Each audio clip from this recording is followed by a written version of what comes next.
എന്റെ മുറപ്പെണ്ണിന്. അന്ന് എനിക്ക് പണമില്ലാത്തതിന്റെ കുറവ് കൊണ്ടല്ലേ നിന്നെ എനിക്ക് വിവാഹം കഴിച്ചു തരണമെന്ന് പറഞ്ഞപ്പോ നിന്റെ അച്ഛൻ എന്നെ അപമാനിച്ച് വീട്ടിൽ നിന്ന് ഇറക്കി വിട്ടത്. ഇന്ന് ഞാൻ തിരിച്ചു വന്നിരിക്കുന്നത് നിന്റെ അച്ഛനെ വിലയ്ക്ക് വാങ്ങാനുള്ള പണത്തോടെയാണ്.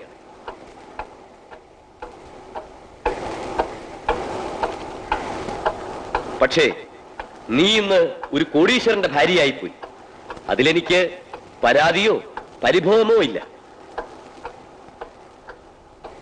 നിന്റെ ഭർത്താവിന്റെ മരണശേഷമെങ്കിലും നീ എന്റെ ഭാര്യയായിരിക്കണമെന്ന് എനിക്ക് നിർബന്ധമുണ്ട്.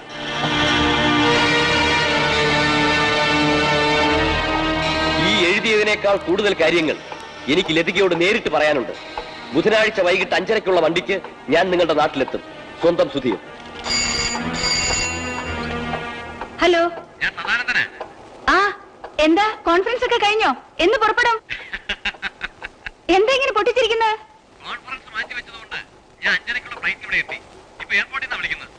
അയ്യോ, കാർ ഇവിടെ ഇല്ലല്ലോ. നേരിട്ട് ഇങ്ങോട്ടല്ലേ വരുന്നത്? ആ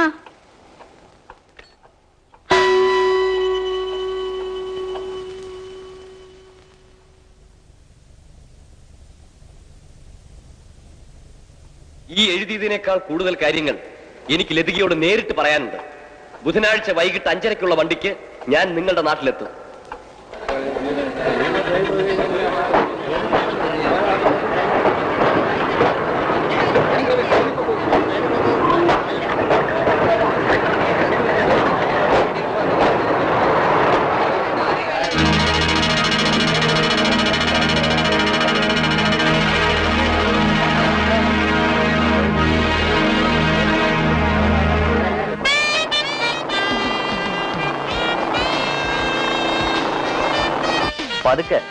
രാജ്, നാളെ മുതൽ ഞാൻ ബൈക്കിൽ കയറില്ല.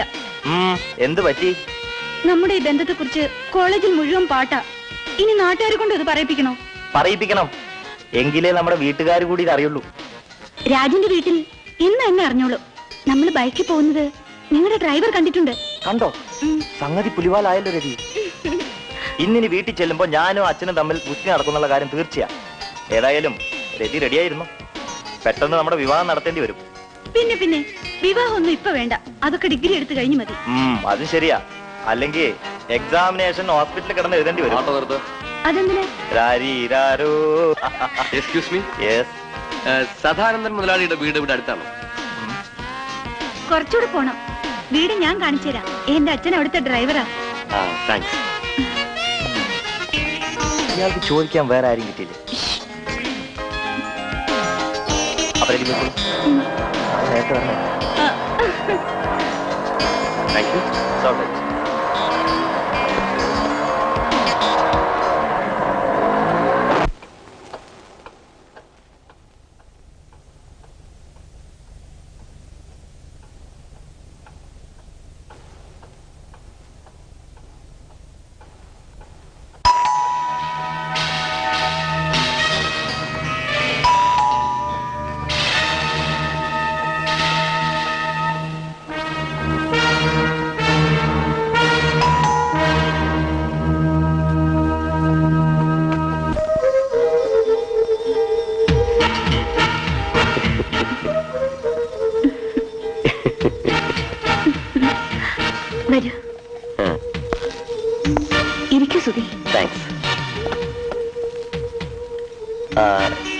ലതികയ്ക്ക് എന്നോടുള്ള സ്നേഹത്തിന് യാതൊരു മാറ്റവും വരാത്തതിലാണ് എനിക്ക് അതിശയം. ഞാൻ കുടിക്കാൻ എന്തെങ്കിലും എടുത്തിട്ട് വരാം. അതൊക്കെ പിന്നെ മതി. വർഷങ്ങൾക്ക് ശേഷം നമ്മൾ തമ്മിൽ ആദ്യം കാണുന്നതല്ലേ. കണ്ട് കൊതി തീരട്ടെ. ലതിക ഇരിക്കൂ.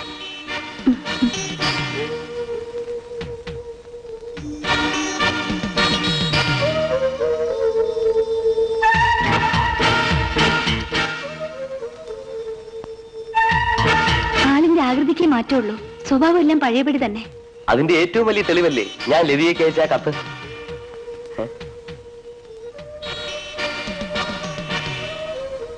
എന്താ ആ കത്ത് കിട്ടിയില്ലേ? ഇല്ല. പോസ്റ്റൽ തകരാറായിരിക്കും. നാളെ കിട്ടും. അദ്ദേഹം വന്നു. ഭർത്താവല്ലേ, പോയി സ്വീകരിച്ചോളൂ.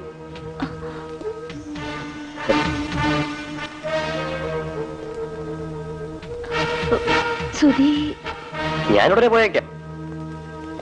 ലതികയെ ആ കിളവന്റെ കൂടെ കാണുന്നത് എനിക്കിഷ്ടമല്ല. ചെല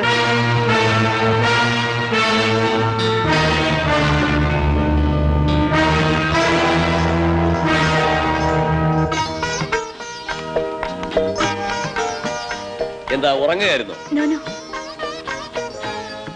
യാത്രയൊക്കെ സുഖമായിരുന്നു. ലതിക കൂടെ ഇല്ലാത്ത ഒറ്റ കുറവേ ഉണ്ടായിരുന്നു. മുതലാളി, വണ്ടി ഒന്ന് വർക്ക്ഷോപ്പിൽ കൊണ്ടുപോകണം. ബ്രേക്ക് കുറച്ച് അഡ്ജസ്റ്റ് ചെയ്യണം. നാളെ കാലത്ത് എനിക്ക് കളക്ടറെ കാണാൻ പോണം. അതിനു മുമ്പ് കിട്ടും. ആ ശരി.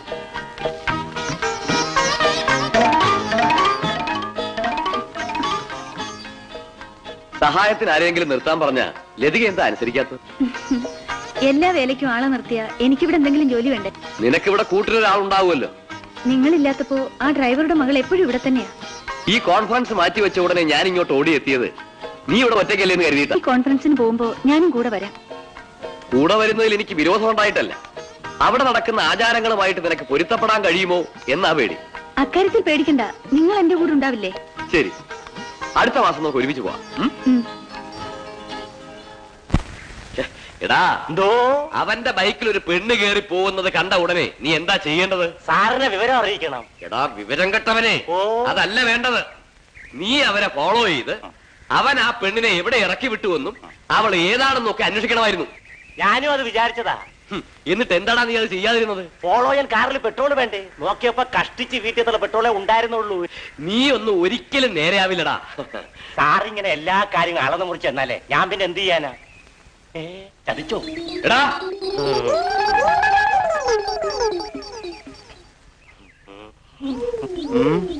ഇവിടെ വാടാ. ഞാനോ വാസുവോ? നിങ്ങൾ രണ്ടുപേരും. ഞാൻ അച്ഛനോടൊരു കാര്യം പറഞ്ഞേക്കാം. വെറുതെ ആവശ്യമില്ലാതെ എന്നെ നേരെ കടിച്ചൊരു വർത്തമാനം പറയരുത്. വാദി പ്രതിയായ? എടാ ഞാൻ നിന്റെ അച്ഛനാണ്. അച്ഛനല്ലെന്ന് ഇവിടെ ആരെങ്കിലും പറഞ്ഞോ? ഞാൻ പറഞ്ഞില്ല. കാര്യം എന്താണെന്ന് വെച്ചാൽ നേരെ അങ്ങ് ചോദിച്ചൂടെ? എന്തിനാണ് അച്ഛാ ഈ വളച്ചുകെട്ടലൊക്കെ? നീ ഇന്നൊരു പെണ്ണിനെ ബൈക്കിൽ കയറ്റിക്കൊണ്ട് പോയോ? എടാ ചോദിച്ചത് കേട്ടില്ലേ? ആ കൊണ്ടുപോയി. ഏതാ പെണ്ണ്? എന്റെ കോളേജിൽ പഠിക്കുന്ന. നിന്റെ ബൈക്ക് എന്താ കോളേജ് ബസ്സാണോ? കണ്ടവരെയൊക്കെ കൊണ്ടുവരാനും കൊണ്ടുപോയി വിടാനും ഒക്കെ. ഞാനും ആ കുട്ടിയും തമ്മിൽ സ്നേഹമാണ്. എടാ ഞാൻ നിന്നെ കോളേജിലേക്ക് അയച്ചത് സ്നേഹം പഠിക്കാനല്ല, നാളെ അക്ഷരം പഠിക്കാനാ. അതിന് പഠിപ്പ് കഴിഞ്ഞിട്ട് വിവാഹം കഴിച്ചെന്നാ മതി. നിന്റെ വിവാഹം ഞാൻ പണ്ടേ നിശ്ചയിച്ചു വെച്ചിരിക്കുക. അതേതായാലും നന്നായി.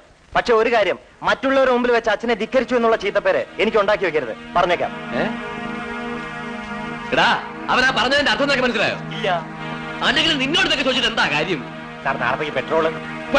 അയ്യോ പെട്രോൾ.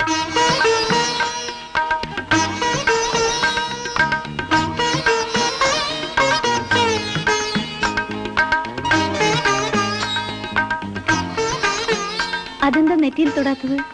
ഭക്തി പുറമേ കാണിക്കുന്നത് എനിക്കിഷ്ടമല്ല. എല്ലാം ഇങ്ങനെ മനസ്സിൽ വെച്ചോണ്ടിരുന്ന മറ്റുള്ളവർ മനസ്സിലാക്കുന്നത് എങ്ങനെയാ? ചോദ്യം നിസ്സാരമാണെങ്കിലും ഒത്തിരി ഉത്തരങ്ങൾ പറയാനുണ്ട്. ഞാൻ തമാശ പറഞ്ഞല്ലേ? അതിനെന്താ, സ്നേഹിക്കുന്നവർ വേദനിപ്പിച്ചാലും അതിനൊരു സുഖമുണ്ട്. ഉച്ചയ്ക്ക് ഊണിന് വരില്ലേ? ഇന്ന് കളക്ടറുടെ കൂടെ ആയിരിക്കും ലഞ്ച്. ഞാനും വരട്ടെ. എങ്ങോട്ട്? ഗേറ്റ് വരെ. ഓ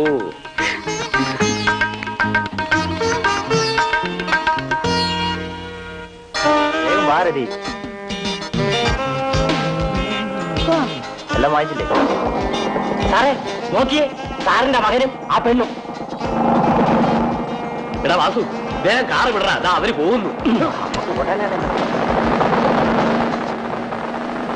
എടാ വണ്ടി ഒന്ന് വേഗം സ്റ്റാർട്ടാക്കടാ. സാറേ സെൽഫ് എടുക്കുന്നില്ല. നിന്റെ ഒടുക്കത്തെ സെൽഫ്. എന്റെ സെൽഫല്ല, വണ്ടിയുടെ സെൽഫ്. അവളുടെ പുറകുവശം മാത്രമല്ലേ കാണാൻ സാധിച്ചുള്ളൂ. പോട്ട് സാറേ, എന്നെങ്കിലും അവള് നമ്മുടെ മുമ്പിൽ ഒന്ന് ചാടും. അപ്പൊ മുൻവശവും കാണാം. ഇനി എന്ത് ചെയ്യടാ? തള്ളണം. നിന്നെയൊക്കെ ഡ്രൈവറാക്കി വെച്ച എന്നെ വേണം തല്ലാൻ. തല്ലണ്ട, തള്ളു തള്ളു.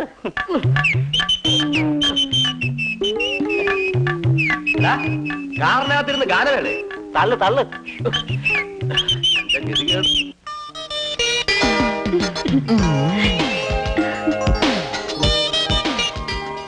എങ്ങനെയുണ്ട്? തിരിഞ്ഞു തിരിഞ്ഞു നിന്ന അസല് പെണ്ണാണെന്ന് തന്നെ തോന്നും. രതിക്ക് ഒരു മീശയും കൂടെ വെച്ച ആണ് തന്നെ. വേഗം ഇതെല്ലാം ഉരുത്താ, അല്ലെങ്കിൽ അച്ഛൻ കയറി വരും. അച്ഛൻ മന്ത്രിയെ കാണാൻ പോയിരിക്ക, ഇനി രാത്രി തിരിച്ചെത്തുള്ളൂ. ആരാ? അച്ഛനായിരിക്കും. രതി ബാത്റൂമിലേക്ക് പോയിക്കോ, ഒന്ന് വേഗം പോ.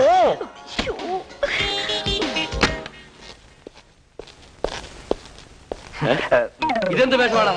നാളെ കോളേജിൽ ഫാൻസി ഡ്രസ് മത്സരമുണ്ട്, അതിന്റെ റിഹേഴ്സലാ. ആരാടാ ബാത്റൂമിൽ കുളിക്കുന്നത്? ആരുമില്ല. പിന്നെ വെള്ളം വീഴുന്നോ? അതെ, പൈപ്പ് മുട ഞാൻ മറന്നു പോയതായിരിക്കും. ചെന്ന് മൂടടാ.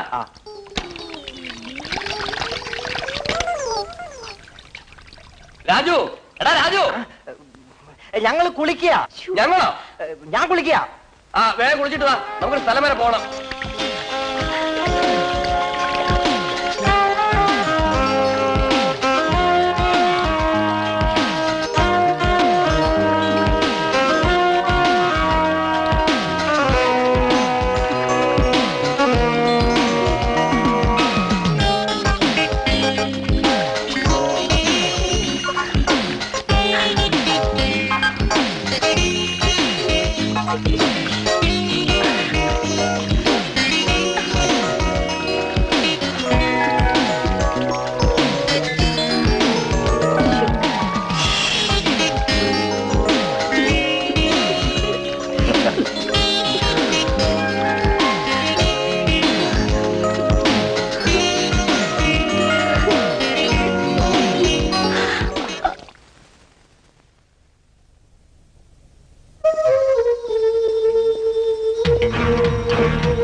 കത്ത് കിട്ടി കാണുമല്ലോ. കിട്ടി. പേടിക്കണ്ട, ഞാനിവിടെ വരുന്നതും പോകുന്നതും ഒരൊറ്റ കുഞ്ഞു പോലും അറിയില്ല. ഞാനിപ്പോ മറ്റൊരാളുടെ ഭാര്യയല്ലേ സുധി.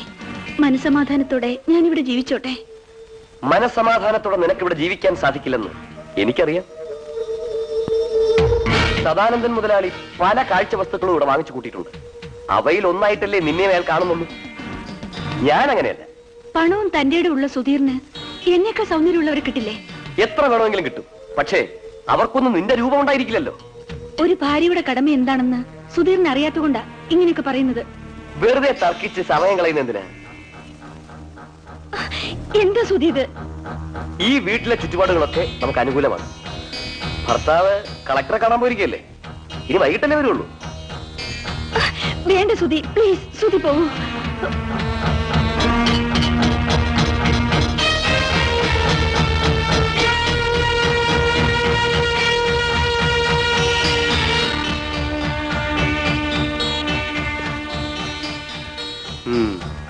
എന്ത് ചെയ്യാം, ഒരു വിധവയെ വിവാഹം കഴിക്കാനായിരിക്കും എന്റെ യോഗം.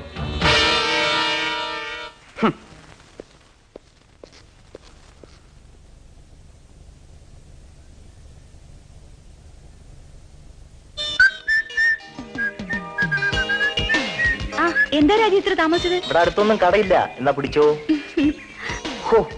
എന്റെ അച്ഛനെ ഒന്ന് നേരെയാക്കി എടുക്കാൻ എന്താണ് ഒരു മാർഗം? സാധാരണ അച്ഛന്മാരാ മക്കളെ കുറിച്ച് ഇങ്ങനെയൊക്കെ പറയുന്നത്. എന്ത് പറഞ്ഞിട്ടും കാര്യമൊന്നുമില്ല. എന്റെ കഷ്ടകാലത്തിന് അങ്ങോരെന്റെ തന്തയായിട്ട് ജനിച്ചത്. നിങ്ങൾ അച്ഛനും മകനും തമ്മിൽ എപ്പോഴും ഇങ്ങനെ കീരിയും പാമ്പും ആയല്ലോ. എങ്ങനെയെങ്കിലും പണം ഉണ്ടാക്കണോന്നല്ലാതെ വേറെ ഒരു ചിന്ത ആ മനുഷ്യനില്ല. എനിക്കറിയാമോ, ഒരു ഫാക്ടറി ഉടമസ്ഥന്റെ മകളെ എനിക്ക് വേണ്ടി കണ്ടുവച്ചിരിക്കുകയാണ്. ഒരേ ഒരു മകളാണത്ര. എന്നാ കെട്ടിക്കോ, ഫാക്ടറിയും വീടും ഒക്കെ സ്വന്തമായിട്ട് കിട്ടുമല്ലോ. നെഞ്ചി കൈ വെച്ചോണ്ട് അത് പറയാമോ? നിന്റെ നെഞ്ചിലല്ല, എന്റെ നെഞ്ചിൽ. നമുക്ക് രജിസ്റ്റർ മാരേജ് ചെയ്യാം. അല്ലാതെ എന്റെ അച്ഛനെ തോൽപ്പിക്കാൻ മറ്റൊരു മാർഗവും ഞാൻ കാണുന്നില്ല. അപ്പോ എന്റെ വീട്ടിലെ കാര്യം? അതിനുള്ള വഴി എന്താണെന്ന് രതി തന്നെ ആലോചിക്കേ. നാളെ അമ്പലത്തിൽ വരുമോ? എന്തിനാ, കല്യാണം നടത്താനാണോ? കല്യാണക്കാരി ആലോചിക്കാൻ. അതിന് വീട്ടിൽ സ്ഥലമല്ലേ? ഞാനും മുതലാളിയുടെ ഭാര്യയും കൂടിയാ അമ്പലത്തിൽ വരുന്നത്. അവിടെ വെച്ച് അവരോട് ഈ കാര്യം പറഞ്ഞ അച്ഛനെ കൊണ്ട് സമ്മതിപ്പിക്കാം. ഏറ്റല്ലോ. എപ്പ വരണം? 7 മണിക്ക്. ഓക്കെ, എന്നാ വാ പോവാം.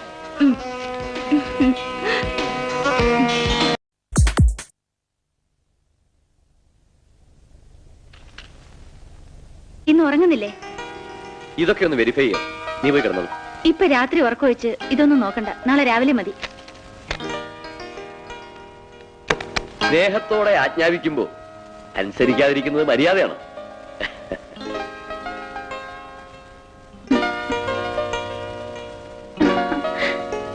ചേട്ടാ, ഞാനൊരു കാര്യം പറയട്ടെ. ഒന്നല്ല, എത്ര വേണമെങ്കിലും പറഞ്ഞു. കുറച്ചുനാൾ ഊട്ടിയിലോ കൊടൈക്കനാലോ പോയി താമസിച്ചാലോ? ഏയ്, അത് വേണ്ട. നമുക്ക് കാശ്മീർ പോയാലോ? എന്താ, ഇഷ്ടമാണോ? അതൊക്കെ നിങ്ങളുടെ ഇഷ്ടം. ഞാൻ എന്റെ ആഗ്രഹം പറഞ്ഞതേ ഉള്ളൂ. വേറെ ഒരു ആഗ്രഹവുമില്ലേ? ഇനിയെല്ലാം ദൈവത്തിനോട് പറയാനുള്ളതാണ്. ഓ, അതിനാണല്ലേ എന്നും കാലത്ത് അമ്പലത്തിൽ പോകുന്നത്? നാളെ മുതൽ ഞാനും വരും. ഓ, വരും വരും. കല്യാണം കഴിഞ്ഞ് അന്ന് മുതൽ പറയുന്നതാ. ഇന്ന് വരെ നിങ്ങൾ എന്റെ കൂടെ അമ്പലത്തിൽ വന്നിട്ടുണ്ടോ? നോക്കിക്കോ, നാളെ രാവിലെ നിന്നേക്കാൾ മുമ്പേ ഞാൻ റെഡിയായിരിക്കും. പോരെ?